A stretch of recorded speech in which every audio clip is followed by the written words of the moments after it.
Welcome to the Mobile Home Park Mastery Podcast, where you will learn how to identify, evaluate, negotiate, perform due diligence on, finance, turn around, and operate mobile home parks. And now, here is your host, the fifth largest mobile home park owner in the United States, Frank Rolfe. The best chance you have at success is to run with your bayonet on, screaming at the enemy. This is Frank Rolfe, the Mobile Home Park Mastery Podcast series, and we're on our second of our four-part series on literary lessons learned. We're talking today about great military books and what you can learn from those regarding mobile home parks. Well, back when that quote was done about running with the bayonet, that was obviously during the Civil War. But you see that over and over again in most all military books, the very concept that the best chance you have of success is to be aggressive, not to hold anything back, to be very focused. And that is very, very true in the world of mobile home parks. The people who seem to buy mobile home parks the fastest at the best prices are those who are fully engaged in the process. They hold nothing back. They don't just call one or two brokers. They call every broker there is. They don't just look at one or two listings online. They look at them all. They don't just cold call a couple people. They cold call hundreds. So really, being very, very aggressive is a very good habit to have as a mobile home park buyer. It's also very good to have as an owner. On the aggression on the owner, what you want to do is always figure out how to better your position, not at the sacrifice of your customers, but definitely you want to keep everything aligned with the market, the rents, utility bill backs, property conditioned, everything. There's nothing wrong with being a little aggressive. And I think that's one of the first things I learned from war books is that probably all of us in a civilized society hold back a little bit, but maybe our best chances of success are maybe to push a little harder. Another thing I learned from the Civil War and books on the Civil War is the case of Stonewall Jackson, and basically what that is about efficiency of effort. For those who have never read any books on Stonewall Jackson from the Civil War, he got his name Stonewall Jackson because in one of the very early battles that he was a commander on, he had his troops positioned in a certain spot because he had already kind of figured out the way the battle would go. And rather than have his soldiers have to run from spot to spot, attacking and retreating, he decided where they needed to be on the very final end of the battle.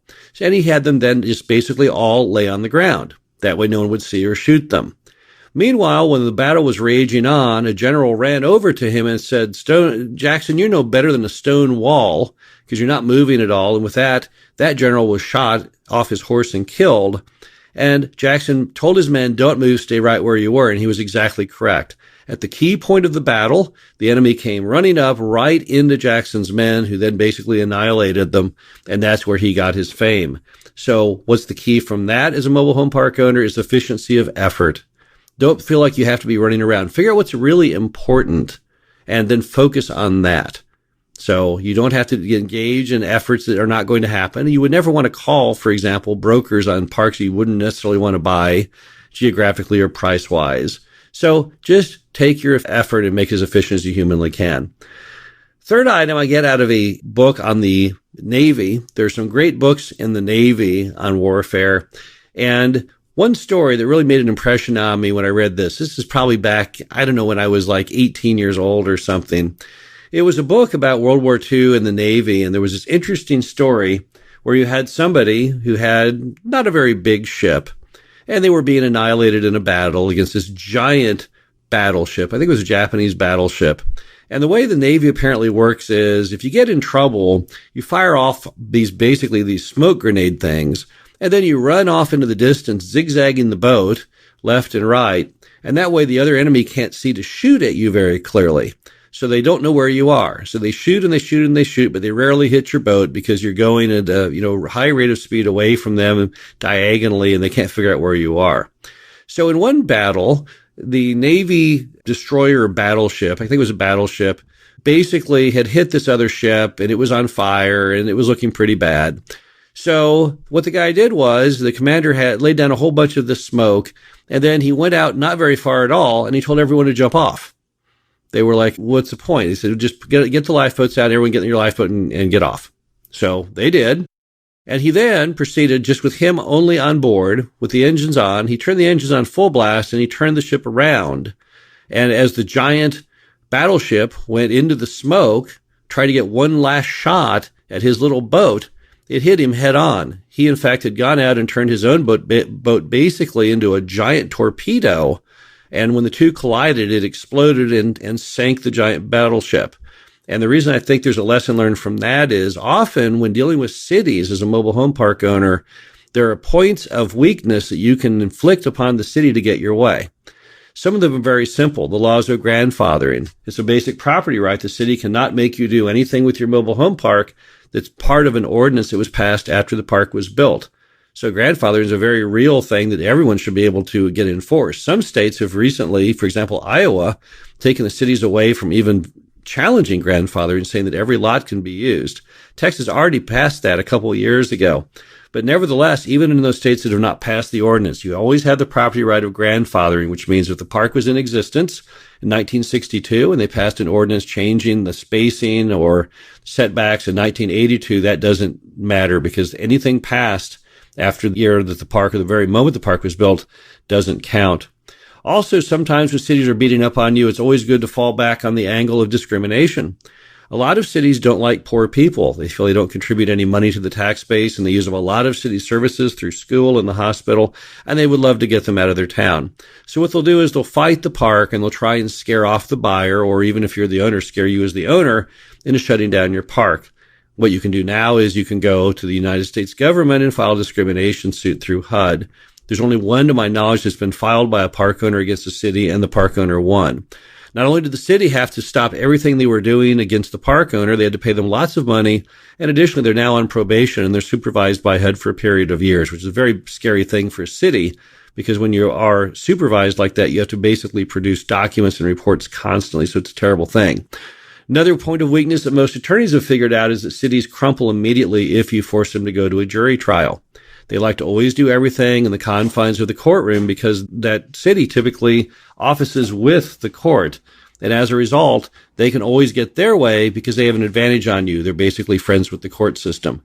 However, not the case when you go to a jury trial. When you have the jury trial, basically, you have a jury of your peers who make the final decision, and they cannot possibly be tainted in the way that the judge would be. Another great war book is one written about Bernard Montgomery, the British general who many feel was one of the great commanders of World War II. And what his book was all about is that he never would do anything until he was 100% ready to do it. In one portion of the book, he's being attacked by the Germans, and the people tell him, oh, the Germans are going to be here in 2 days. And he says, well, they can attack in 2 days if they want, but I won't be ready for 5 days. That's how he operated. He would never do anything until he was 100% prepared. Now, some people hated that quality about him, that he always felt like he had to have everything perfect. But because he always did that in that manner, he won all the time. He would never be rushed into something. I think the key item on that, obviously, is as a mobile home park buyer, you don't want to buy the park until you are completely ready to do it. And as a manager of a park, it would equate to such things as the leases for the park. You would never want to put out the leases till you're 100% sure they're accurate. You would never want to send a notice till you're 100% sure you're doing that properly. You wouldn't want to bill back water and sewer till you know you've got that mastered. So you always want to be completely thorough and perfect in everything you do, just like Montgomery. Does it mean that it's okay to be a few days late? Yes, be a few days late. You'd be far better off being a few days late to starting your water billing system than to do it without having the full conformity with what the laws require. So you definitely always want to follow Montgomery's method and be kind of a perfectionist. Never get rushed into doing something until you're ready is the bottom line. Finally, I want to talk about U-boats. I've read many, many different books about World War II and U-boats because it's such a fascinating chapter in American military history, because when they brought out the U-boat, people thought there was no defense against it. So when you read the books, early on, when the U-boats start attacking the big ships in World War II, they just have no idea what to do, and they are at a complete loss to even have a strategy of how to deal with it. It gets so bad early on that they decide maybe they just can't even use boats anymore at all. Maybe they should just do something different. At one point, they looked into taking icebergs. And you have to look it up. It's totally true. They would take icebergs out of the Arctic. They would float them across giant bodies of water, and they were going to make those into ships. And that way the U-boats could shoot the icebergs continuously, and the icebergs would be so massive that they would be unable to sink the whole iceberg. On top of the iceberg is where they would park all the military equipment trying to move it across the ocean. Now, I know it sounds absolutely outlandish today, but that's how desperate they were. They did not know how in the world to deal with U-boats. Then, suddenly, you see them go on the attack. The U-boats, by the end of World War II, they're on the run. They're the minority. They're being annihilated in droves. By the end of the war, they had learned all the weak spots of U-boats and how to spot them and all kinds of new weapons to destroy them. They watched for smoke bobbles. They watched for oil patches. There were constantly planes in the air watching for any signs of activity that meant U-boat. The minute they found it, they would notify the Navy, which would send out very fast-moving ships that could go far faster than the U-boats, and they would drop depth charges on them and blow them up. To me, the big takeaway from all the books on U-boat warfare of World War II is simply the concepts of being proactive versus reactive. When the war started, the Navy was reactive. They did not know what to do. They were the underdog. They were constantly getting hit by U-boats day and night, huge casualties, massive loss of ships. By the end of the war, the difference was they'd become proactive. Now they were chasing down the U-boats and destroying them at an incredible rate of speed. And I think there's some obviously huge lessons in both buying and managing mobile home parks based on those U-boats. When you're looking at buying mobile home parks, you want to be the aggressor. You want to be proactively making a list of every broker. You can do that off the broker section of Mobile Home Park Store. You want to look at every listing online. You want to build a territory. You want to cold call. You want to direct mail. You want to spread the word that you want to be the master of that territory as far as finding all of the good deals you can humanly find. That's how you do it. You don't just reactively look at a few listings online that may pop up or talk to a broker or two. On the operations side, the same story. You want to proactively solve everything you can. You want to make sure you remove all risks from the property, tear down all dead trees, dead tree limbs, fix holes in the ground, sidewalks that don't match, all these many things. You want to be on top of those items. You don't want to be reactive. If you had a dead tree on your mobile home park, for example, the proactive step would be go out, get 3 bids, pick the lowest, and get the thing taken down. The reactive would be to do nothing, let the tree fall down, hit someone's mobile home, and now you're stuck with an insurance claim and an unhappy customer. That just is not the way to operate your business. So take your lesson from the military on that and just always be proactive. Be fixing things. Don't let things get you down by going bad on you. You need to be out there doing what needs to be done to keep you as the master of your own game. This is Frank Rolfe with the Mobile Home Park Mastery podcast series. I hope you enjoyed this section on our second of our 4-part series on literary lessons learned, and I'll be back again next week. Thank you for listening to the Mobile Home Park Mastery podcast. Be sure to visit us at mhpmastery.com to subscribe to the show, read our show transcriptions, and access all of our great information on mobile home park investing.